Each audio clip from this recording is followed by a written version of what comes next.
Welcome to Disney A, the Canadian-themed Disney travel podcast. Family. I mean, Disney. podcast. Travel, Disney, podcast. There we go. Okay. Beautiful. Did you point? I'm Brandon. There we go. And I'm Krysta. You were distracted by family. I was distracted by family. How you doing, Brandon? Not sober. Okay, this is part of our recording in advance because we're traveling and chaos has ensued. Chaos is a ladder. I have said that many times tonight. That's true. That's true. People, I had randos agree with me. Mm-hmm. They did not know I was referencing Game of Thrones. So we have that going for us, I guess. I don't know. Nice. So because we're doing that, though, we are not talking news or anything like that. But Brandon, what are you drinking? Yes. Okay. What are you drinking right now? Oh, it is an unopened, an Italian beer. That's my cup holder. I grabbed it out of the cupboard, Okay. so you're gonna have to deal with it. I'm sorry. I guess so. It's your Yeti koozie because it was a thin beer from Have a taste. Italy. Have a taste. It smells like beer. It tastes like Italian beer. Ah, it makes sense. Nice. Oh yes, very Italian. Nice. Oh my goodness. What does an Italian beer taste like? It's a beer. No, okay. No, I'm too far. Slightly too far. I'm sorry. I'm gonna be deleting that. It's I okay. apologize. I'm gonna be deleting that. It's fine. No. Yes, You should keep that. Nope. Stop it. Okay. Okay, so I'm drinking peach gin. And Brandon, what nerd thing do you have going on right now? You're on a trip. I'm gone. Bye. Wait, no. I have gone. Bye-bye. Bye-bye. Okay. All right, so the Oscars have just happened. Oh. When this comes out. Congratulations, winners. Yeah. Oppenheimer. You Probably. are the greatest theoretical physicist of all time. And now you are the Oscar winner. Almost certainly. I am betting my reputation on it. Apparently, I did that a year ago. You on did. On certain things. You did. And I'm doing it again. Okay. I'm betting my reputation. Well, this is now going to be the third time we've done this. We host our own Disney A Oscars, right around Oscars time. Hooray for Oscars. We have our different categories. There are 23 categories in this year's Oscars, so we have 23 different Disney-themed categories. And I ask you, and you tell me the winner. I am good at telling you the winner. Okay. So before we get to that, though, I have here the Disney Company nominations. Okay. Yeah. So very few this year. No, there's not. Really? Because they own Poor Things. Oh! Okay.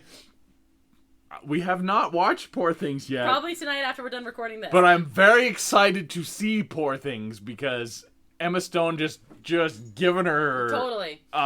Yes. Okay. So I'm very Poor excited. Things Very excited. By Searchlight Pictures, which Disney owns, has Searchlight has done very good work in the past. That's true. Okay. Little Miss Sunshine. So good.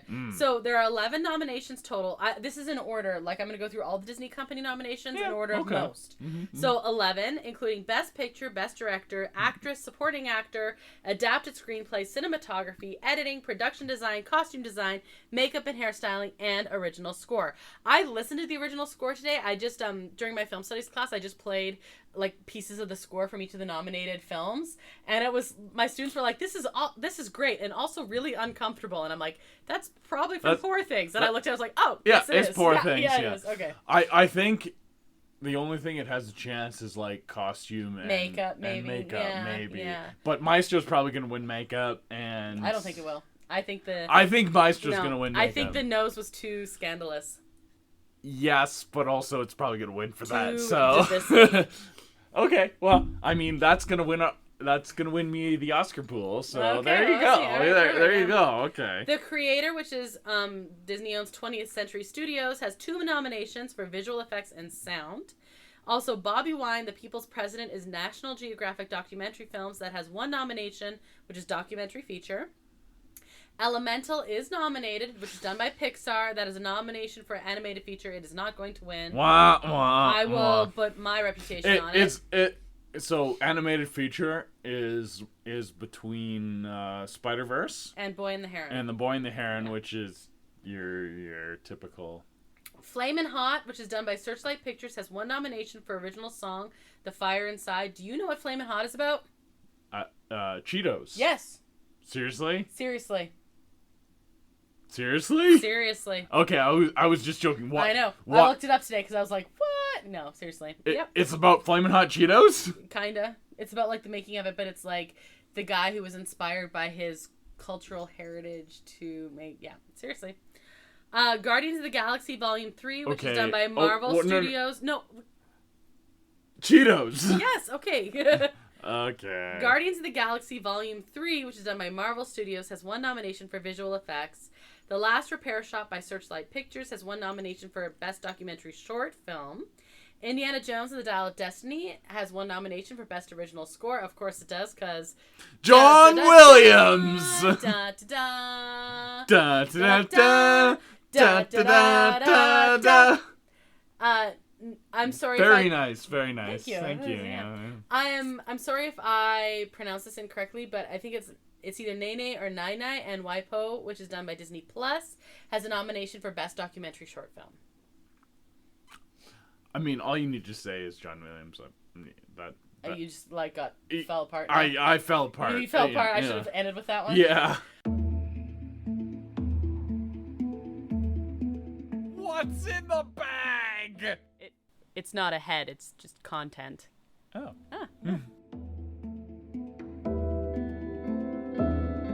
Disney A grab bag.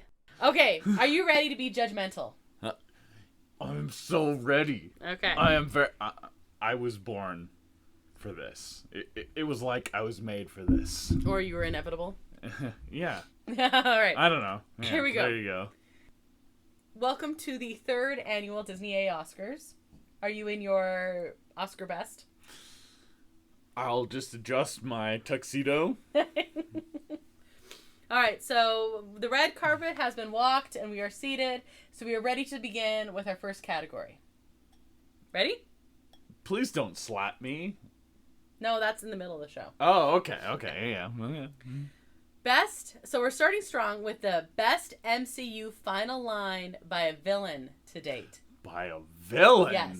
So this is the 3rd time we've done this, and I just listened to our second run to make sure we weren't doubling up on any categories. And I'm loving some of the most obscure ones. Are you ready?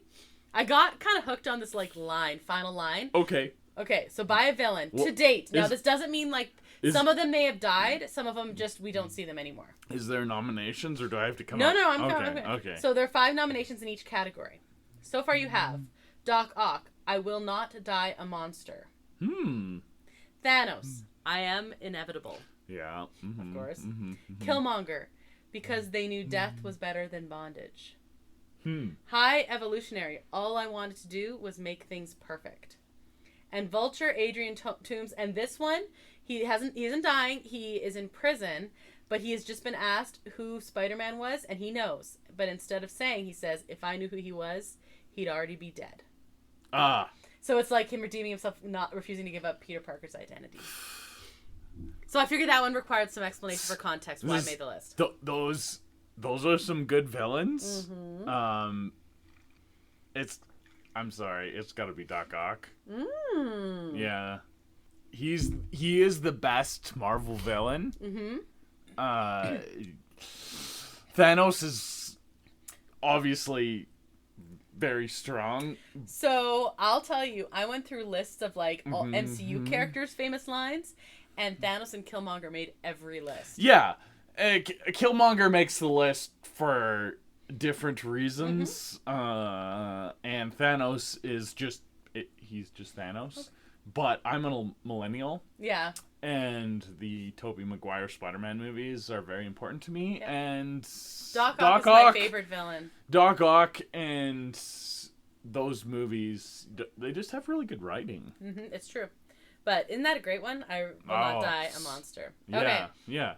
In that same vein, we're hanging out with the MCU. How about we have the best MCU final line by a protagonist or goodie to date? I am Iron Man. And the nominees are I am Iron Man by Iron Man Tony Stark. Sorry, I did just that's it. Do you want me to finish, please? Yeah, you can finish, but I'm damn lucky you're my boy. Yondu to Peter Quill before he dies. Hats off to Yondu, but sorry. Death is what gives life meaning. The Ancient One in Doctor Strange. I bet we were fun. Gamora in Guardians 3 saying goodbye to Peter. Ho Yinsen in the first Iron Man movie, his dying words which make him become Tony. Don't waste your life. To Tony Stark, who then becomes Iron Man. As he's sacrificing himself to get Tony Stark out of there. Yeah, okay. Yeah. Wait a minute. Are you still gonna go? Yeah, no. And the winner is... Iron Man... I am Iron Man is so quintessential to the MCU and everything, but that last one... Oh. Woo! So the winner is... It's Iron Man. No, it's still Iron Man. It's still Iron Man. Interesting. So we did have that being the final line that Tony Stark says during the first movie, but it is also the first words said by Nick Fury in the entire MCU. I am Iron Man. This was in the trivia from last time. It's in a post-credit scene. It's just so quintessential to the MCU. Like... And that's tough. So that is the last time we see him speak, although he does have the video, in which case his last line's also a winner. I love you 3000. Yeah. Okay. I don't even want to talk about Let's keep going with the MCU. Best MCU post-credit scene, speaking of. And the nominees are Peter Parker outed as Spider-Man in Spider-Man Far From Home. Okay. Nick Fury introducing himself in Iron Man. Meeting Thanos in the Avengers. Nick Fury using his beeper and is dusted in Avengers Infinity War. And the gang goes out for shawarma after the Avengers. I know we had 2 Avengers, but they were both so good. That is very difficult, and the winner is... And there might not even be the best MCU. Nope. It might not even be. It might not be. But... I went like, yeah. The original has to be the winner. Really? Nick Fury introducing himself to Iron Man. I was... Okay, alright. No, it has to be. Okay. He started the post-credit scene. Okay. Everything. It has to be that. All I'm right. sorry. It just has to be. Okay, so our next categories, we are leaving the MCU for now. Okay. We're going to head... Thank goodness, because that was very difficult. Into the animated Disney films. Yeah, okay. Best death by falling of an animated Disney character. Mufasa. There are a lot. Mufasa. It's not a nominee. Mufasa. There are a lot. And the nominees are... I literally could have done 3 categories of this. So many characters die by falling. People die a lot by falling. And Gaston in Beauty and the Beast. Yeah. Scar in The Lion King. Even though he falls into a pack of hyenas and the hyenas are what kills him. But anyway. Judge Frollo in Hunchback of Notre Dame. Mother Gothel in Tangled. As she falls, she turns aged and is dust by the time she hits the ground. She ages so quickly. Yeah. And the evil queen in Snow White and the 7 Dwarfs. When the lightning hits the boulder. The winner is... I still say Mufasa, but I'm going to go with Frollo out of the nominees. Perfect. So, because he had a good falling death, and Judge Frollo is a horrific villain. So good I was cheering the whole way down. He fell into his hellfire. Hellfire, exactly. Yeah. Best villain sidekick in an animated Disney movie. And the nominees are Iago in Aladdin, Kronk in Emperor's New Groove, Lucifer in Cinderella, Mr. Smee in Peter Pan, and Sir Hiss from Robin Hood. This is the strongest category so far because all of those are amazing. So I'm not gonna lie, I wrote these out on. It is currently March, which means it's Disney bounding month, and it was definitely villain sidekick Disney bound prompt when I came up with these, and these were all the most popular bounds. They are all amazing. Mm-hmm. Like I can't take away anything. They are the best villain henchmen. Mm-hmm. But the first one that came to mind was Iago, so I have to go with him. That's who I bounded as. Yeah, Perfect. yeah. No, that was. Yeah. Kronk has had a very strong resurgence with Millennials and Gen Z. Millennials and Gen Z love Kronk. He's really cool. He's got Agreed. a cool. Patrick Warburton, Of course, has a very wonderful voice. But Iago is the first thing that came to mind, so he wins. All right. Polly wants a cracker. Oh, we're gonna kick over to the music category. Oh no, I'm not musical, so but I can judge music. So Best there you go. Song in Hamilton. Oh my God, Guns and Chips. And the nominees are Satisfied. Yeah, that's good. Alexander Hamilton. That is also good. My Shot. Yeah, that. The 10 Dual Commandments. And Guns and Chips. Guns and Chips. Guns and Chips. I called it. I called my shot. I'm not gonna throw away my shot. It's Guns. And the winner is Guns and Chips. It's Guns and I Chips. disagree, but I will give it to you. Okay. Okay. Speaking of songs. Man, I love. Do you want to watch Hamilton? No, I really want to watch Hamilton, but we have so many Oscar movies. We have so many Oscar movies to watch. I know. Otherwise, I would watch Hamilton right now. Right now, yeah, totally. Mm-hmm. The best character introduction in an animated film that is not done through song. Ready? Okay. This is very specific. Okay. Oh, yeah. So there was a related category coming next. Okay.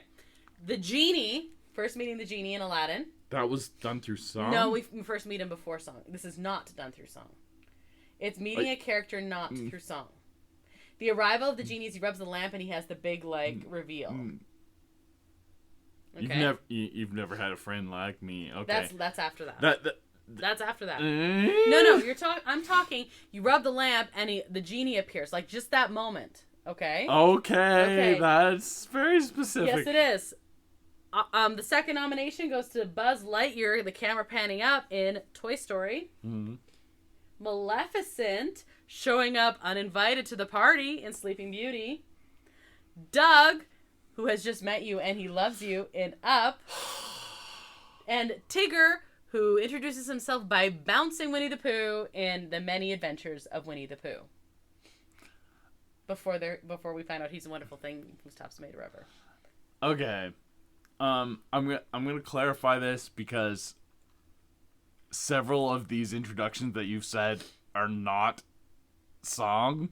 None of these are song. They're not supposed to be song. They are followed by a song. Yeah, that's followed. But I'm saying just before the song. So before the song. Before the song, yeah, whatever. Anyway, the song is what makes the introduction for a couple of these at least. So I'm going to say Buzz Lightyear. Okay, yeah, because you have the camera pan.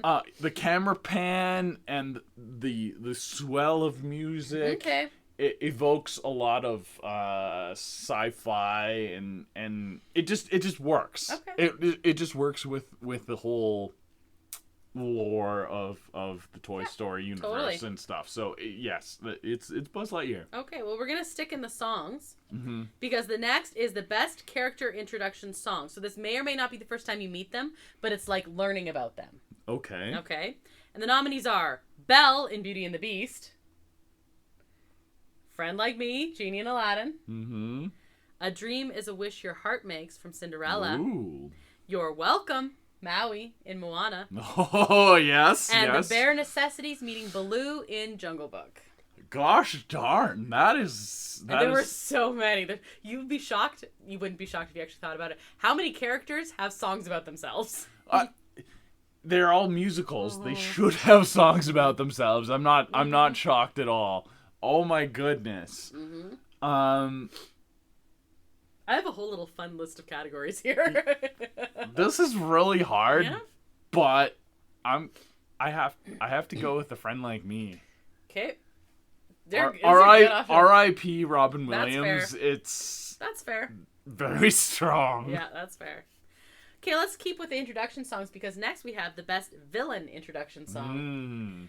And the nominees are Cruella de Vil from 101 Dalmatians. Dang. The Elegant Captain Hook from Peter Pan. Nah. Poor Unfortunate Souls from Little Mermaid. Trust in Me from The Jungle Book. Caw. Yeah. Mm-hmm. And Shiny from Moana. Ah! Dang it! Okay. I know you really like Shiny. I'm gonna preface this by saying Shiny might be my favorite villain song, but he's not as important to the plot of Moana. Poor Unfortunate Souls is the correct answer here. That is the correct answer. It is. It super totally is. Agree. But I really love Shiny. You're like, but I really want to pick Shiny. All right. The best opening song in a Disney animated movie. And the nominees are The Circle of Life from Lion King. You don't have to go any further. No, it's Circle of Life. Okay, can I keep going anyway? You can keep going, but it's the Circle of Life. When You Wish Upon a Star from Pinocchio. It's still Circle of Life. Oh, that's so good. That's The Gospel Truth from Hercules. I mean, that's fine, but it's still Circle of Life. Are you sure it's not Arabian Nights from Aladdin? Also fine.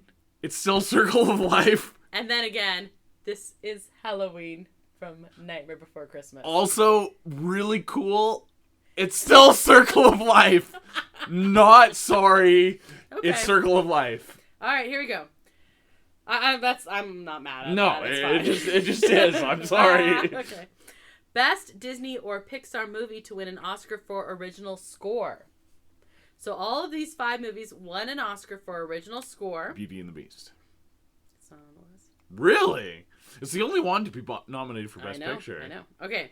And that was back when they only had 5. Yes, because it's still the only Disney animated one, because the other animated movie that was nominated was after they switched to 10, and that was Toy Story 3. Okay, anyway. Toy Story 3 was also really good, but it was when it was 10. It doesn't count. Yes, okay. Best Disney or Pixar movie to win an Oscar for original score. And the nominees are... Okay. Up. Lion King. Mary Poppins. Dumbo. And Pinocchio. Think of all those non-words said in the first 50 minutes of Up. I think Up is the most underrated Pixar movie. And I love Up. I feel like there's a butt coming. But it ain't Lion King. It's Lion King. That's the answer. All day long. I think Up wins this one. No, sorry. All right. I love Up. I think Up and WALL-E are my favorite Pixar movies. I totally agree. And like you have to. Have Toy Story. I have a super soft spot for the first 3 Toy Story movies. The only three Toy Story movies. Yeah, that's weird how you said first. That was a misspeak on my part. You know what? You're thinking of the new Toy Story movie coming out later. Yeah, there's another one coming out. Yeah, it's not released yet. You don't have to about I'm super excited to catch up with my friends Woody and Buzz, and they haven't done anything. For a while. They were Andy handed him off to his Bonnie, and they had some shorts, and that was after the trilogy. Nothing ever happened after the trilogy. Sure didn't. Yeah. No. So the reason I would say Up over Lion King is when I think score, I think a lot of like instrumental stuff in the background. What sticks? I mean, I understand that the other parts are like the songs and the lyrics and stuff are important too, but Up does a lot of heavy lifting in that first 15 minutes with no talking, just music. It does, but there is also a lot of score in Lion King. Oh, 100%. Okay. Best Disney animated film that did not win an Oscar for animated feature. Okay. So none of these won the Oscar for animated feature. Unfortunate for them. And the nominees are Wreck-It Ralph. Oh, yeah. Toy Story. Cinderella. Okay. Bambi. Snow White and the Seven Dwarfs. Well, was there an animated feature? No, there was not. But technically, it did not win. Okay, so that no, it didn't win. It did not win. I was like, there's that's not really fair for Snow White because there was no no such thing. The category is. I don't care. It's Wreck-It Ralph. Really? Yes. Over Toy Story? Snow White and Toy Story have the same problem. Oh. Because they were ahead of their time. Yeah, okay. They have their own kudos because they were ahead of their time. Okay. Wreck-It Ralph is just severely underrated. Wreck-It Ralph was great. Should watch Wreck-It Ralph again. Mm. Okay, we're gonna jump over to Star Wars in a moment. For a moment here. Dun, dun, dun, dun. No, wait, that's Indiana Jones. Okay, We already did that one. Best Disney Plus Star Wars live action moment. Ready? Ooh. Ahsoka and Anakin reunited. Ahsoka Season 1, Episode 5. Yes. Fight the Empire. Andor Season 1, Episode 12. The beginning of the rebellion, basically. Just saying. Fight the Empire. Oh, that's during the funeral when they Okay. Okay. Luke trains Grogu. Book of Boba Fett, Season 1, Episode 6. And just so you know, I picked one from each show. Like, there were some I could have gone by. Okay. Obi-Wan faces Vader. Obi-Wan, Season 1, Episode 6. And we first meet Grogu. Mandalorian, Season 1, Episode 1. These are all excellent, but you picked the wrong Andor moment. Mm-hmm. And this is what I'm out. Well, Andor's just really good. Andor's really good. Andor's really no. good. So what I would pick for Andor is we all burn ourselves for a sunrise. Oh, yeah. So good. So good. Acting, my God. Okay, but anyway. But for a Star Wars moment, it's Ahsoka meeting. Ooh, okay. I wasn't sure if you were going to do that or Obi-Wan facing Vader. No. Okay, Ahsoka and Anakin reunited. That was so good. Mm-hmm. So good. Okay. Best live-action Star Wars moments from films not in the Skywalker saga. Okay. Trilogies. Well, the trilogies. I know what the right answer is. Hopefully it's nominated. And the nominees are I Am One with the Force and the Force is with Me. Rogue One. Mm-hmm. I Hate You. I Know. Solo. Lando. Mm-hmm. The Destruction of Scarif in Rogue One. Han and Lando playing Sabak.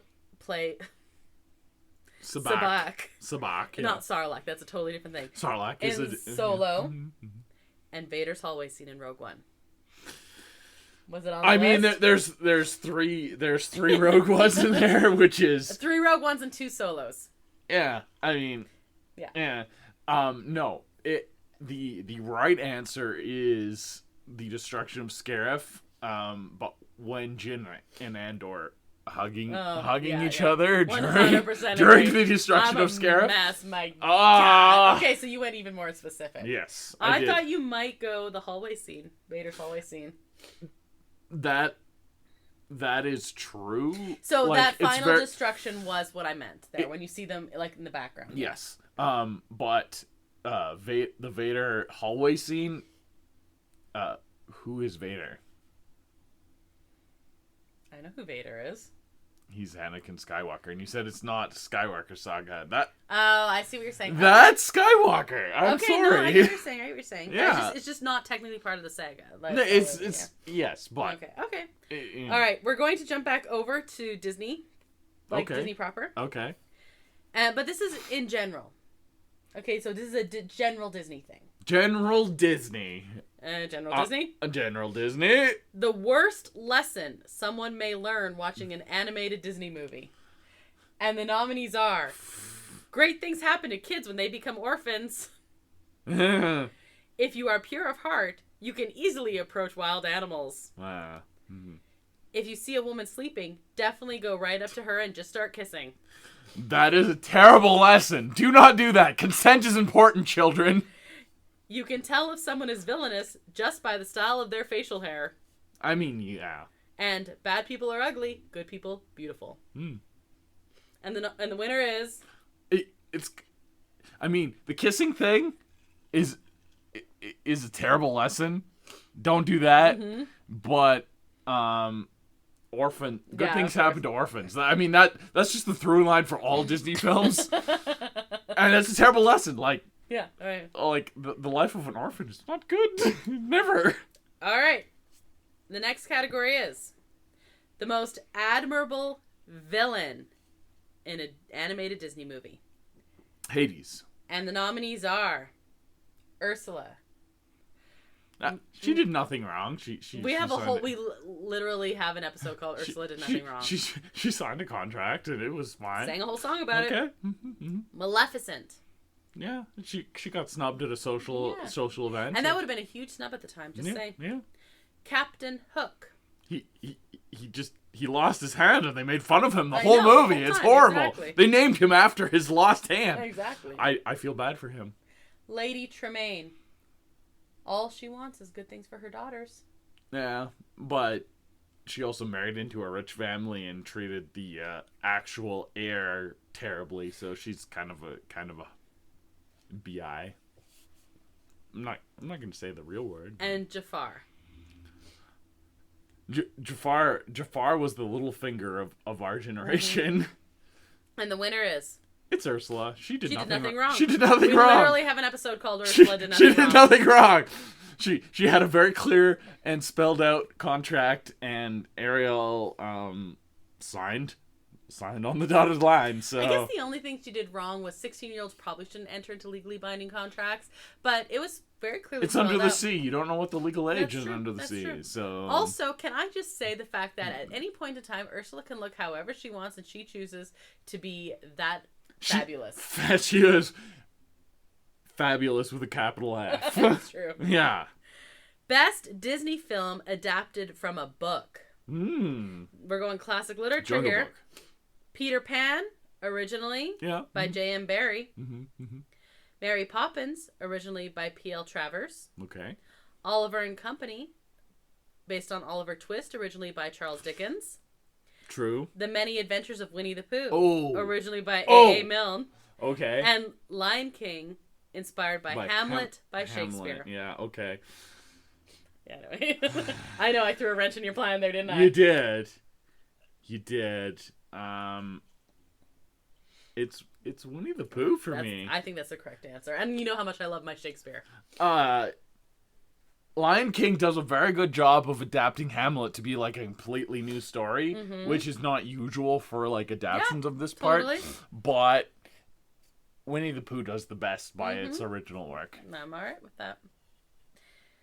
Best underappreciated. We have an underappreciated category, a couple categories here. Best underappreciated The Great Mouse Detective. Animal sidekick in a Disney animated movie. The Great Mouse Detective Watson. Figaro in Pinocchio. Figaro is Pua in Moana. Raja in Aladdin. Archimedes the Owl from Sword in the Stone. Yeah. And Nana in Peter Pan, the dog.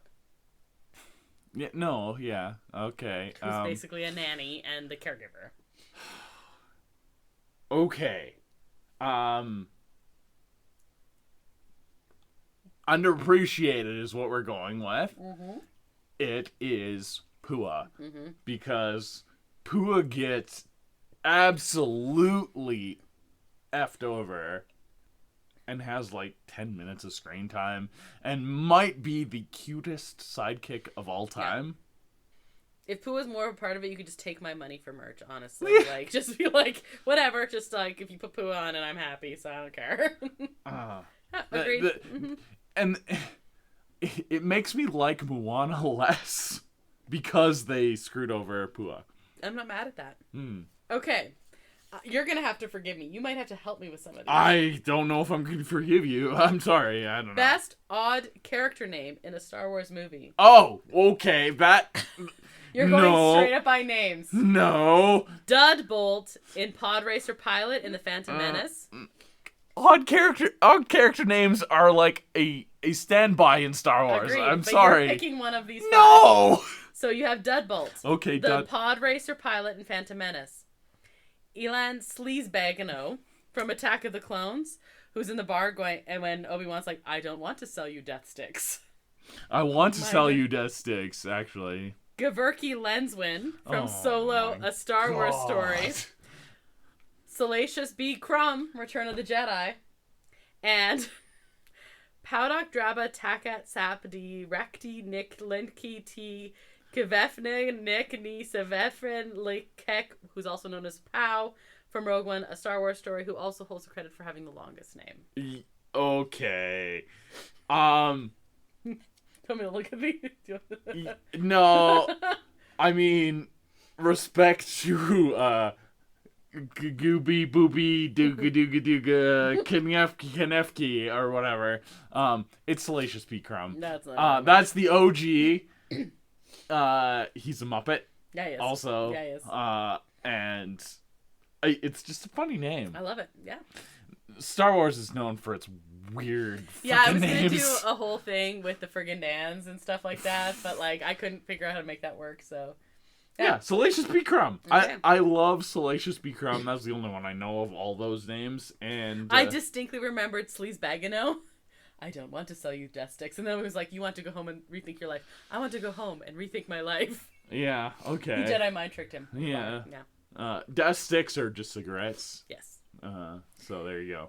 Best Forgotten Disney Animated Movie. And the nominees are Chicken Little. Mm-hmm. The Black Cauldron. Yeah. Treasure Planet. Yeah. Strange Planet. Onward. I think it's Treasure Planet out of those. So good.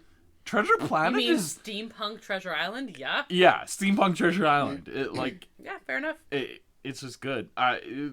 Black Cauldron is a little underrated. Mm-hmm. It's not great. I really like Strange Planet and Onward as well.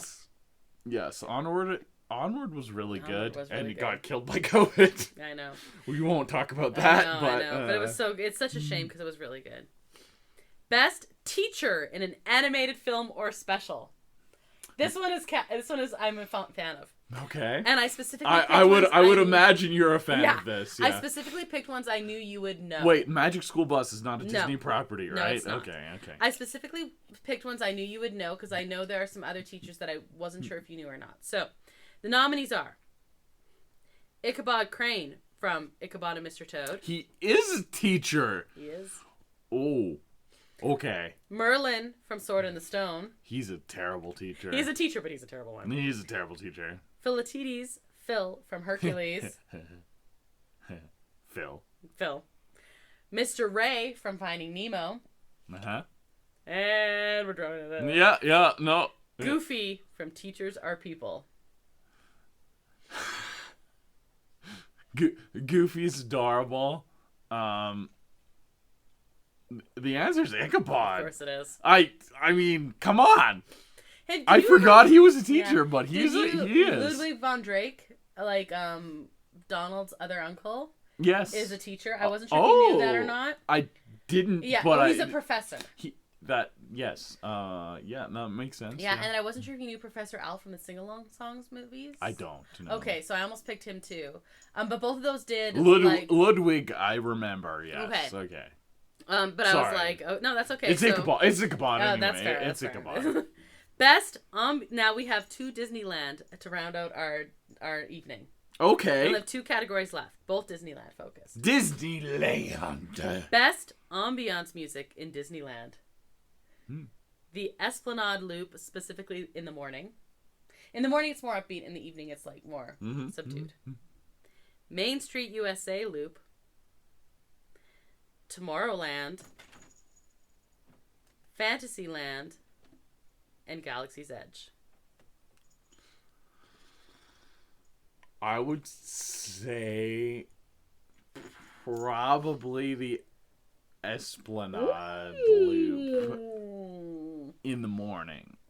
I almost didn't even include that because I didn't think there was a chance you'd pick that. Yeah. But it is like you're going and it is it energizes you as you're ready to rope drop and you're half asleep still and good.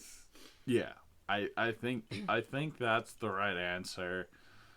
I don't remember I don't really feel like I remember much of the other ones. So Main Street USA, the thing I like about Main Street USA Loop is a lot of it is actually from Hello Dolly.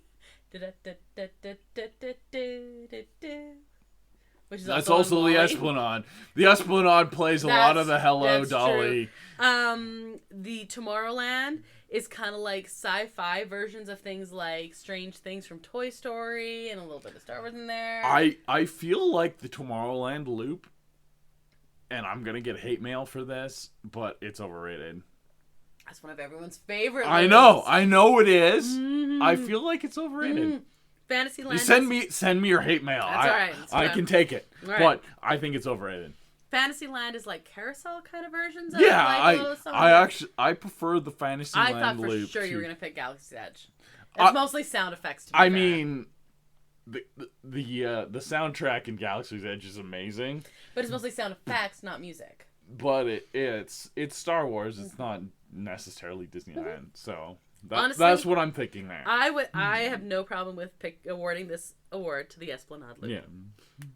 The best Disneyland event upcoming in 2024. Me going there.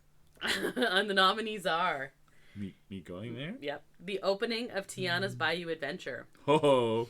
Season of the Force, the Star Wars themed festival celebration.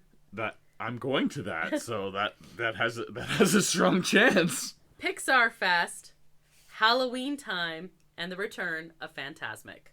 Okay. Okay. I love when you're like, okay. So the return of Fantasmic is going to be a big event. Halloween Time is always a big event. I know that too. Me going to Star Wars month is a big event, personally. Mm-hmm.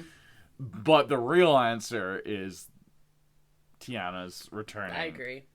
It's a ride that's open. It's a brand new ride. I'm sorry. Yeah, no, I agree. You have a brand new ride. There is no other answer. Super fun. I'm good with all of these.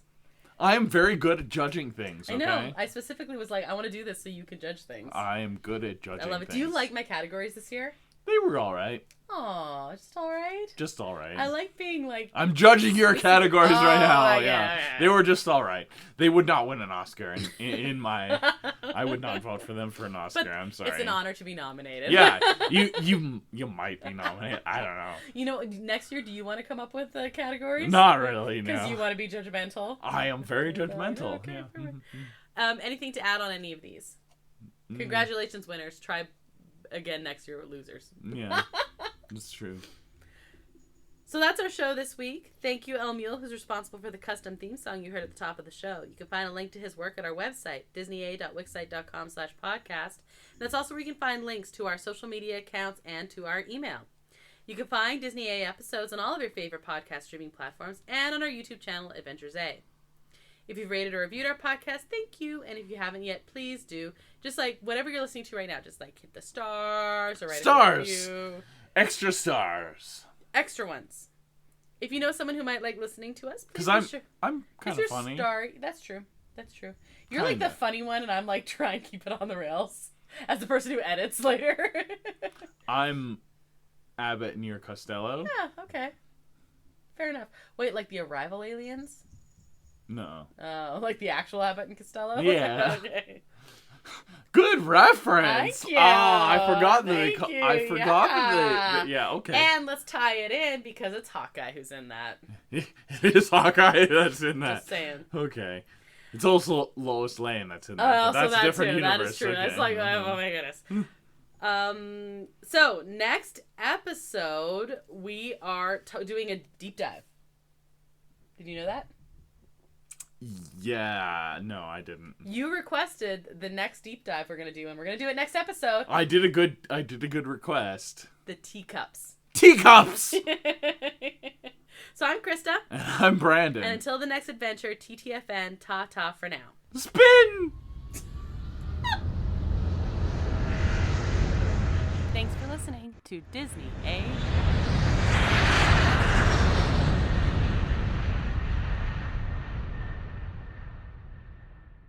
And Guns and Ships. Guns and Ships! Guns and Ships! I called it. I called my shot. I'm not gonna throw away my shot.